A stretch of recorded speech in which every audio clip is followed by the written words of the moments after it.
Yan mga palangga. Ang sarap ng hilay-hilay ng aking alaga. Oh, ah.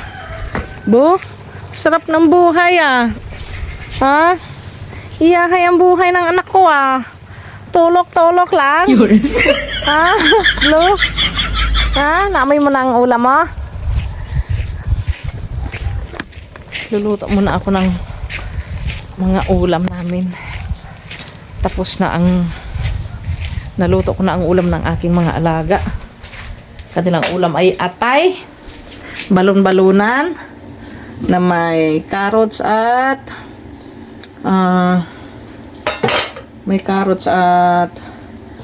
ano yan, kalabasa. Wow! Dito naman tayo. Magtitinulan naman ako ng aming pang-ulam. Mga palangga. Palalamigin ko lang yan. Palalamigin ko lang. Pwede na silang kumain mamaya. So tayo ay magsusutay na. At mainit na ang ating kawali. Kunting mantika lang. Kaya mamantika ang manok. Ganito ako palangga. Oh, tanglad muna. At ang luya.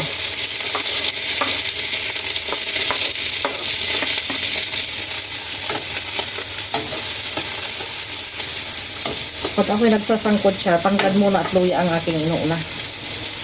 Kasi para lumabas ang kanyang aroma. Oh, sir po. Lalo ko. Ang saya ko guys. Hindi talaga ako makakapigil. Kasi ako lang po umiinom. Shout out kay sir po. Ang saya ko. Sa bahay lang minsan, pampasaya ng lives. Pag may oras sa kusina, apoy ay naglalight. Tikim-tikim muna, sarap ng bawat bite. Ayan na ang tawag, dorang layas. Di kailangan ng Lalabas ang aroma ng ating niluluto. So, yan muna mga palangga.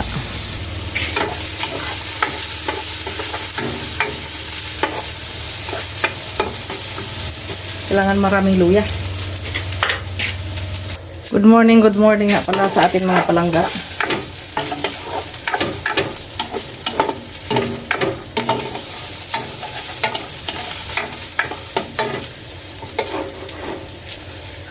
Nilagyan natin ng konting luya at luya. Luya. Mantika at naiga. Konti lang.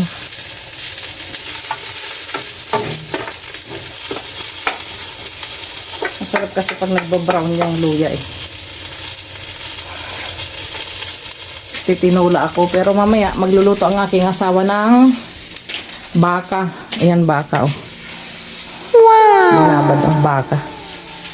At may gagawin daw ang aking asawa dyan mamaya.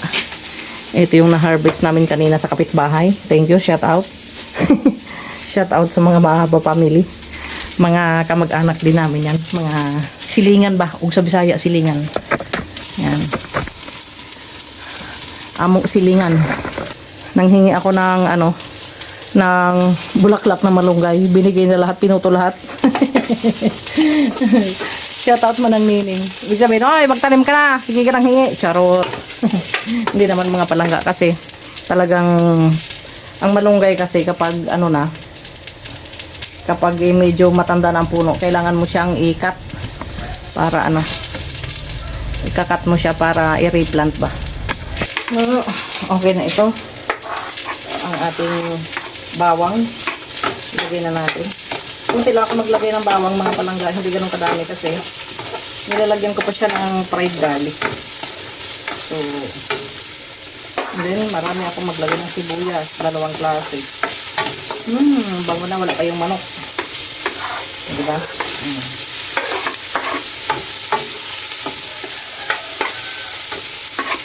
Bango sa kusina ako. And then nakikita niyo mga palangga. Halos walang dugo yung manok. Kasi pag ako naghugas ng manok, hindi lang yata 10 beses. Ayoko kasi ng malansa na manok.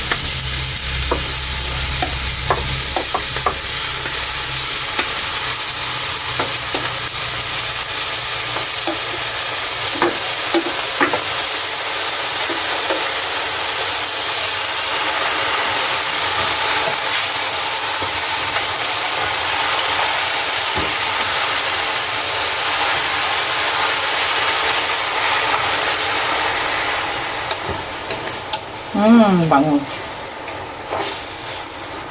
Wala kasi tayong papaya. Dahil nasa bukid tayo, naubos na yung mga papaya kong tanim. Lalo na ng bagyo nagkamatay. So, ano na lang, yung bulaklak ng malunggay ang ating ilalagay. At saka okra. Then takpan natin. Alam niyo ba mga palangga? Trivia. Ang manok kasi, kapag yung iba kasi nakikita ko, normal na hugas lang ng hugas. Pag sila ay nagluluto ng manok. Ako, ginagawa ko talaga. Kasi yun ang kinalakihan ko rin sa lola ko. Nung nabubuhay pa ang lola ko, ano siya, sobrang linis din yun sa pagkain. So, ang ginagawa, nilalamas muna sa asin. Diba, pag tinatadtad na yung manok, lamas ng lamas sa asin. Pag nalamas na sa asin, at inamoy yung manok, hindi pa rin natatanggal yung lansa. Suka naman. Yung suka na normal na suka, ha. Tapos, ilalamas mo yun, ilalamas. Tapos, pag inamoy mo, wala nang yun, banlawan mo ng banlawan. Kaya, ang aming, pag kami nagluluto, talaga ng manok, masyado kaming maselan sa mga karne. Kahit sa yung baboy. Parang lumalabas ba yung freshness ng, ng karne kapag ginawa mo yun. Tapos, hindi siya malansa, nawawala yung mga laway-laway. So, may natutunan naman kay mga palangga. Wow! So, sa mga masunod na araw naman palangga, tayo ay magluluto ng sinampalukang manok. Lutong Bulakenyo naman ang atin. Masarap yun, yung alam niyo yung talbos ng sampalok. 'Di ba, talbos ng dahon ng sampalok. Yun ang ipangsisigang niyo sa manok.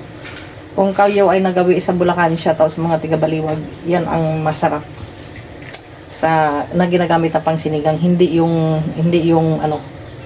Hindi sila gumagamit ng yung bunga ng sampalok kasi sobrang maasim yun. Tingnan mo, hindi ko pa nga nakakain, maasim na. Yung kasing dahon ng sampalok is tawag dito. Iba ang kanyang linamnam, tsaka ang asim niya ay sakto lang, hindi ko kontra sa mga acidic. Kagayo ka acidic, yun talaga ang nararapat. And then kaysa gumamit kayo ng ibang pampalasa na yung marami ng mga tawag dito, marami ng mga ingredients na halo-halo, ganyan-ganyan. Hindi rin ako gumagamit noon. Mas mabuti pa yung, alam niyo yung manggang hilaw, yung hilaw na mangga, yun ang ilagay nyo, i-try nyo. Malinamnam din yun. Yun ay masarap naman siya pang sigang sa, halimbawa kahit sa isda, ganun, o sa baboy, ganun. Masarap yun. Siyempre, babalatan nyo bago nyo ilagay. And then, sa isda naman, masarap naman yung bayabas na hinog. O, diba? So, alam na mga Bulakenyo yan. Pero sa ibang lugar, hindi kasi alam yan. Lalo na dito sa Romblon. Nagulat nga yung uncle ko nung nagluto ako. Shout out kay Uncle Jerry. Kung napapanood ba itong video na ito, Jerry Marsonia. O nga, anak ni Lola Puri. Kapatid ng lola ko yung papa nun. Yun ay, tawag dito, ang isda na sinigang sa bayabas na hinog, kasi mahilig yun doon pa ako nakatira sa kabilang bahay. Lagi akong binibigyan ng bayabas na hinog noon kasi alam niya na kinakain ko at saka kinakain din ni Moy Moy. So ang ginawa ko, niluto ko yung sinigang na bangus, o kaya man yung yung tawagan dito sa amin sa Romblon bukaw-bukaw, yung isdang kulay pula ang kanyang yun ay isdang bato din yun, pero kulay pula, hindi siya malansa. Yun ang pinagluto ko. Sarap na sarap siya. First time niya na nakatikim ng ganong luto. So, sabi niya, niluluto pala yun. Sabi ko, opo, ganon. Pero syempre, pakukuluan mo yung bayabas na hinog, tapos gaganon mo yung katas lang ang kailangan. So, titingnan natin mga palangga. O, diba? Ang ating manok. Mabango na, hindi na siya malansa mga palangga. Malaki talaga ang tulong ng asin at saka ng suka. Sabi ko sa inyo, mahilig ako nito. Fried garlic.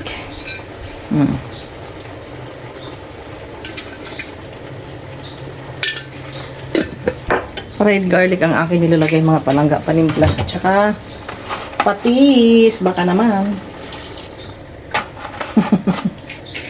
And then, maraming paminta. Then, more na pang pawala ng lansa. Alam niyo ito mga palangga. Kunti lang. Nadagdagan na natin siya ng sabaw. Maraming sabaw kasi ang mga boys ay mahilig sila sa ano, sa sabaw, ang aking mga workers. So hindi lang namin to ulam na mag-asawa kasi may trabahador kami ngayon Saturday. Bukas wala silang pasok. So bukas laylo ako sa pagluluto kasi wala sila. Tatakpan ko, pero alam niyo, di ba? So, konti noon, and then pakuluin natin. Bango na niya, promise. Takpan muna natin mga palangga. Ilagay na pala natin ang okra para pag kumulo. O, di ba, sakto na. Kasi ang manok madaling maluto eh. Sakto lang yan pag kumulo yan. Ang okra luto na rin. Alam nyo yan, dahil kayo ay mga nagluluto. Social muna tayo mga palangga, tahimik sila.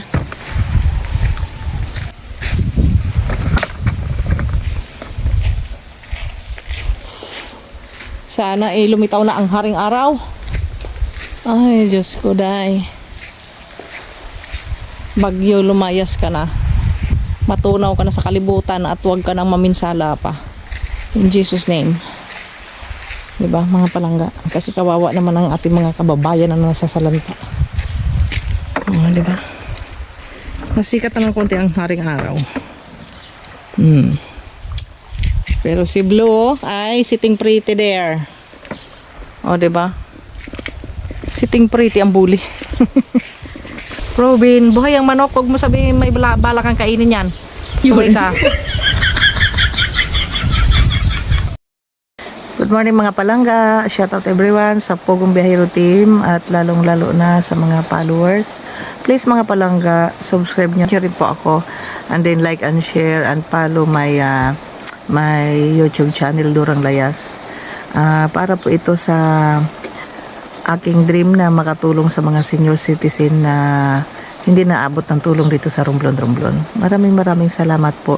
And then hope you support me this mga palangga, lalong-lalo na sa ating mga OFW. Maraming salamat po sa inyo pong pag-subscribe, like and share and comment sa aking channel Durang Layas. Ito po ay maraming matutulungan ng mga senior citizen dito sa Romblon. So that's it for now. Thank you mga palangga. God bless you all. So, kwentuhan muna tayo mga palangga. Ay nako, anong oras na ako nakatulog kagabi? Mag alas 12 na yata. Kakapanood ko ng Pogong Biyahero, naka 3 episode ako. Yung interview ni Sir Jason, tsaka yung kay Sir Paul. Shout out sa Pogong Biyahero team. Minsan talaga binibigyan ko talaga sila ng focus pag ako may time kasi, pero pag ako naman nanood, hindi yung araw-araw nagsusubaybay. Sa ngayon kasi marami akong trabaho, may trabahador din kasi kami dito ng inaasikaso, di ba? Kagaya niya nagluluto, busy, ganyan sa araw-araw na pamumuhay. Ang dami kong nilabahan kahapon. So nung oras na ako nakatulog kagabi, ano na yata? Oh, mag alas 12 na, alas 12 na nga ako nakatulog. So edit ng video habang nanonood ka na Sir Paul. Naka 3 episode din ako, ganyan. Ang ginagawa ko kasi nasusubaybayan ko naman sila sa Facebook eh. So halos parehas din naman ang story doon sa Facebook at saka doon sa ano. Pero pag hindi kompleto doon sa Facebook ang episode, pinapanood ko talaga sa YouTube. Kasi doon ko unang nakilala sila Sir Paul at saka ang Pogong. Shoutout po sa inyo. Tsaka si Sir Brad naman ang natututukan ko lagi ang kanyang asawa. Pero binubuklat ko rin yung ano ni Sir Brad TV, ang kanyang YouTube channel. Thank you pala Sir Brad. Shout out kay Sir Brad TV sa pagpalubak sa akin. Maraming salamat po. Wow! Sa inyong pag-subscribe pala sa akin. Thank you po. And then sa hirap ng buhay, Diyos ko Maria Josep. Daming trabaho, daming gawain. Ganun talaga mga palangga. Pero minsan nararanasan ko na yung, alam niyo yung nangingimay na. Kikita niyo yung mga kamay ko. Yung mga ugat-ugat dyan, nangingimay na. Yan ay resulta ng kabataan. Dahil lang araw talaga mga palangga, kikwento ko sa inyo. Nung araw talaga ay kami ay sobrang hirap. Namatay ang mama ko, 9 years old pa lang ako. Nung nasa Ormoc ako, shoutout sa aking pamilya sa Ormoc, shoutout sa inyong lahat dyan mga palangga, kana Jessa, Yaya Elena, shoutout sa inyo, kana Mama Minga, kay Nanay Gina, kala Yuyo Luloy, May mga kapatid pa naman si Papa na, ay si Mama na buhay sa Ormoc. Pumunta lang kami doon nung kumuha ako ng first passport ko doon sa Tacloban. Yung bago binagyo ng malakas. Naalala niyo yung sobrang lakas ng bagyo na halos na wash out ang buong Tacloban. Tsaka pati ang Ormoc eh, marami din na ano, 'di ba? Maraming na disaster no time na yun, yung panahon pa ni ano ni tawag dito ng yumaong presidente Noynoy, yun mga palangga. Nakabalik din ako doon after sa long time. So doon ako nakakuha ng passport, dali lang. Tapos yun nga mga palangga, mabalik tayo doon sa ating kwento. Habang tayo nagluluto kasi tapos na ako maglaba at magpakain ng mga alaga. Yun nga, sa hirap ng buhay noon, nung kabataan ko talaga. Spoil ako sa Ormoc. Siguro hindi ako nakapangasawa din ng foreigner kung hindi nangyari yun sa buhay ko. Nung namatay ang mama ko, bago pala namatay ang mama ko, ay kinuha niya ako sa Ormoc, pinadala niya ako sa lolo ko. Spoiled ako dun sa mother side. Lahat ng gusto ko, kahit hindi naman kami mayaman, may kalaparan din ang aming lupain nung araw doon sa Ormoc. Tapos siyempre lahat ng gusto ko, yun ang naalala ko lahat ng gusto ko nakukuha ko kasi naglalambing lang ako sa lolo ko, binibigay sa akin. Kahit hindi naman kami ganun din talaga kasagana sa buhay. Siyempre masisipag yung mga magulang. Masipag yung lolo at lola ko, masisipag sila. Yung mama ko, alam niyo ba guys, kababaeng tao noon. Kaya siguro sa sobrang sipag, maaga namatay ang mama ko. Yun din ang masama din po talaga, kaya ingat-ingat po tayo. Naalala ko nung kabataan ko, 8 years old ako, magna 9. Bago si mama kasi pumunta ng Maynila, yun na nakagbalikan sila ni Papa. Kikita ko yun pag naghakot ng mais, isang sakong mais. Alam niyo yung bagong aning mais? Isang sakong mais na napakalaking sako. Yun ang naalala ko sa kanya. Kaya din siguro nagkasakit yun Tapos sobrang pagod, nakikita ko hindi siya natutulog na hindi naliligo. Sobrang linis din sa katawan yun ni mama. Ano kasi ang memory ko Tapos alam niyo yun sa Ormoc, naalala ko yung pag nag-aani kami ng palay, nag-aani ng mais, tapos ng tabako, sumasama ako sa lolo ko, ganun. Pupunta ako sa mga ilog, nangunguha ako ng, alam niyo yung kimpi, kung tawagin sa Ormoc, shout out sa mga tiga Ormoc, sila lang may alam niyan kung ano yung kimpi. Yun yung parang katang na maliit na pag niluto mo yung nagiging kulay pula. Ganun. Tapos ang daming linta doon. Charot, nakaranas dyan ng nakapitan ng linta. Diyos ko, naalala ko yun, iyak talaga ako ng iyak. Pero tabako lang pala ni lolo nakakatanggal. Tapos sabon, doon lang namamatay yung linta Hanggang sa yun nga, pinadala ako ni mama sa aking papa doon sa kasi nagbalikan na sila. Di pumunta kami ng Quezon City ni lolo. First time ko magbiyahe noon. Grabe, hirap magbiyahe dahil ang layo nung time na yun hindi ko 9 years old ako nung time na pinadala na ako sa Manila ni mama kay lolo kasi nagbalikan sila ni papa. Naghiwalay kasi sila ng matagal So ang papa ko talaga is hindi ko talaga siya nakalakihan. Tapos yun, hindi naman ako talaga nagtanim ng sama ng loob sa papa ko. Siyempre may question lang, ganun. Sa madaling salita ang tao kasi na mapagpatawad, sa tingin ko talaga pinagpapala ng mahal na Panginoon. Yun nga, nung nagsama na sila, ilang buwan lang din, 9 years old kasi ako nung namatay si mama. So binalik naman namin siya sa Ormoc. Tapos yun, nung pagbalik namin, ayun, si papa. Pinadala ko kay Lola kasi yung kinasama niya pala nung wala sila ni mama, may anak din sila. So nagsama sila. Ganun. So ibang story din yun ng buhay ko. Naranasan ko ang lahat ng hirap. So napalayo ako sa magulang ko, sa papa ko. Wala na nga yung mama ko, 'di ba? Tapos wala pa yung papa. Tapos alam mo yung hirap na wala kang magulang. Nag-aral din naman ako noon pero hindi kasi ako pinadalhan ni papa ng budget nung time na yun. Kumbaga ang mga kapatid ko lang ang sa pangalawang asawa ni papa. Sila lang ang talaga nakaranas ng lahat ng luho. Hindi naman siguro lahat, pero siyempre lahat ng sahod ni papa, sila nasa kanila na gagastos. Pero hindi pa rin ako sumama ng loob. Hanggang sa yun nga, pag-isip-isip ko kasi tawag dito, sabi ko sa lola ko nung medyo nagka-isip-isip na ako, 12 years old ako, sabi ko punta ako ng bayan. Ayun nga, Yung uncle ko mismo nakahanap ng ano eh. Nangamuhan ako unang-una sa teacher dito sa bayan. Pero patay na yun si sir eh. Sa teacher na mag-asawa. Tapos umalis din ako. Nangamuhan naman ako sa mag-asawa na Pilipina. Foreigner naman yung lalaki. Tapos napunta naman ako sa nurse. Mabait yung nurse na yun. Nang umalis ako, talagang umiiyak talaga siya kasi biro mo, all around maid ako. Naranasan ko yung nag-alaga ng bata, habang naglalaba, habang nagluluto, naglilinis ng buong bahay, gano'n. So hirap talaga ng buhay. Sinikap ko lang ang sarili ko, lahat ng klase ng trabaho na pasukan ko mga palangga. Pero hindi ako hindi ako nagtanim ng sama ng loob sa papa ko nung nagmagkita kami. Hanggang sa hindi na ako nakapag-aral. Grade 6 lang talaga tinapos ko. So kahit sino hindi niniwala na ako ay grade 6 lang. Grade 6 lang ang diploma ko. Oh, you get the sayote. Sandala, helhe, op. Nandito yung asawa ko. Nakahanap talaga siya ng paraan para makahanap ng sayote. Lolo Melke där, den sayote. Also jag hade gått Yeah, you go there. So yun nga mga palangga. Pagkatapos kong mangamuhan, iyak yung aking amo nang ako'y umalis. Dahil wala silang makita ng kagaya ko eh. Kaya ko yung multitasking ng mga trabaho. Habang nag-aalaga ng bata, nagpa-plancha, nagpapatulog ng bata, naglalaba, ganun. Sanay tayo sa hirap eh. Dinaanan natin yung hirap na yan mga palangga. Yung lahat ng klase ng hirap ay ating nadaanan sa buhay.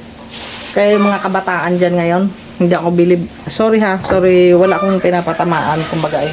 Sinasabi ko lang, may nakikita kasi ako ng mga kabataan ngayon, parang halos karamihan wala ng respeto sa magulang. Tao dito, ang mga magulang ay naiyak dahil sa sama ng loob, pinapag-aral, nagtatanan, tao dito, mas gusto pang mag-asawa ng maaga. Hindi ko naman nila lahat mga palangga, pero hindi nyo ba naiisip na napakaraming mga tao na nagsisi sa buhay dahil hindi nakapag-aral? Oo, ako sa totoo lang, nakapangasawa ako ng foreigner, pero hindi ko naman hindi ko naman yung sabi na kumbaga eh, ang Diyos kasi kapag marunong ka makisama sa buhay, kahit anong hirap na dadaanan mo, ganun. Yung bang binibigyan ka talaga ng biyaya.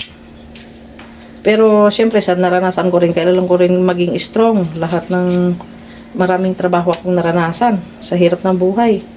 Naranasan ko magkupra nung araw, maglala ng banig. Naranasan kong hindi kumain ng isang beses lang kumain sa isang araw, ganun. So hindi pa rin sumuko sa buhay hanggang sa narating ko ito mga palangga. So hindi ko sinasabi na pwedeng hindi mag-aral ang tao para umasenso sa buhay, hindi. Diskarte din kasi yan at saka sipag. Ako kasi nung araw, may kumukuha sa akin gusto magpa-aral, ayaw ng papa ko kasi mataas ang pride niya. Pero, ng bandang huli, bumawi din naman yung papa ko sa akin kasi halos dito siya sa amin tumira sa sa Romblon. Bumawi siya sa akin, pinakita niya talagang pagmamahal niya sa akin. Tapos bago namatay yun, kasi nasunugan kami ng bahay sa Kogyo eh. Yung halos kami nagpa-renovate ng bahay. Kumbaga paunti-unti namin paunti-unti namin pinaayos ni Christian, yung mga hindi kumpleto, pinaayos namin.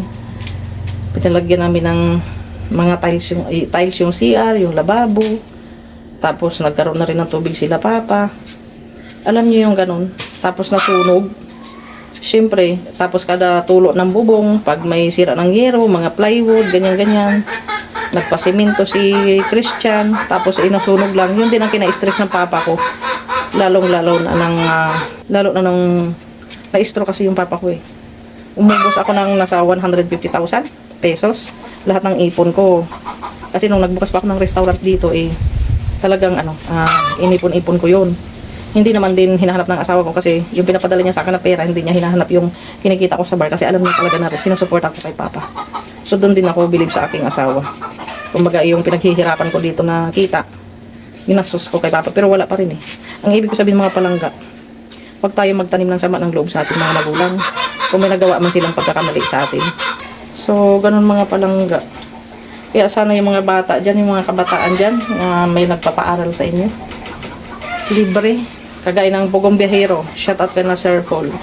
Sana yung mga scholar na pinapag-aral nila Sir Paul sana lahat kayo ay makatapos na. Huwag niyong sayangin yung hirap. Ay huwag niyong sayangin yung hirap nga ng mga tumulong sa inyo. Kasi sa totoo lang, hindi madaling damputin ang pera. 'Di ba? Alam niyo sa sarili niyo 'yan. Ang mga magulang niyo naghihirap maghornal para lang may makain kayo, tapos may dumating na tutulong sa inyo. Biglang ganun-ganun lang nasasayang, 'di ba? So dapat mga kabataan mag-aral ng mabuti. Kasi para din naman sa inyo 'yan. Para sa inyong kinabukasan. Hindi lahat ng tao dahil sa diskarte at sipag ay umaasenso sa buhay. Hindi lahat. So, ako ay pinagpala lang siguro ng mahal na Panginoon, ng mahal na Ama, dahil siyempre, napakarami kong hirap na naranasan sa buhay. Kaya siguro ako ay pinagpala, ako ay nagpapasalamat doon. Hindi man 100% perfect ang aking love life o ang aming life ni Christian. Ganun talaga siyempre. May time naman talaga na magtatalo mag-asawa, di ba? Hindi natin maano yun. So yun mga palangga, sana kayo ay natutunan sa aking realidad ng aking buhay. Pasensya na kayo sa manok na maingay kasi mangingitlog yan. Napakaingay niya. So malapit na tayong hinahabol ko lang itong sayote at gusto ng aking asawa. Naghanap talaga siya ng sayote mga palangga. Naghanap siya ng ibang barangay. Malayo kasi kami sa market. So hindi kami sama-sama makakita dito ng sayote. Halos naubos din kasi ang papaya ng mga nakaraang bagyo. Kaya may mga tanim ako na papaya, tataba. Diyos ko, dumaan yung bagyo. Yung upong, inubos niya. Pero sa awa ng Diyos, konti lang talaga nasira dito sa amin. Siyempre kasi alat dagat yun Alam niyo na pag ang dagat, napakadali lang ang papaya. Mabilis lang siyang masira pag nadaanan ng dagat. Yung alam mo yung talsik ng dagat kasi di ba, mahangin. Pag malakas ang bagyo, mahangin, akala mo yung hangin lang na ulan. Hindi, may kasamang dagat yun pag nasa tabing dagat ka. Takpan na natin ulit.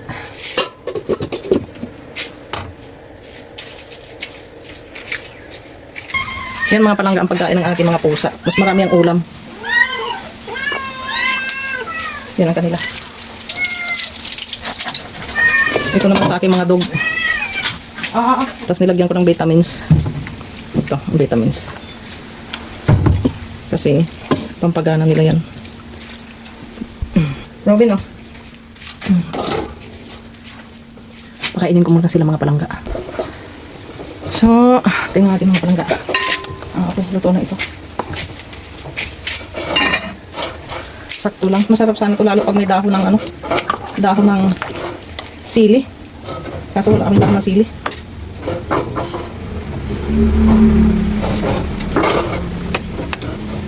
Okay, yan ang mga palangga. Okay na ito. Lagyan na rin natin ang ating ito mga palangga. Ang the best dyan. Hindi yan tangkay. Yan yung yung bunga niya. Yan. So, diba? Healthy-healthyhan talaga tayo ngayon. At ang ating malunggay ay bulaklak. Masarap yung bulaklak na malunggay. Masarap din yan sa kung napanood nyo yung aking vlog mga palangga, punta kayo sa mga nauna kong vlog. Naggawa ako ng egg omelette na nilagyan ko ng bulaklak ng malunggay.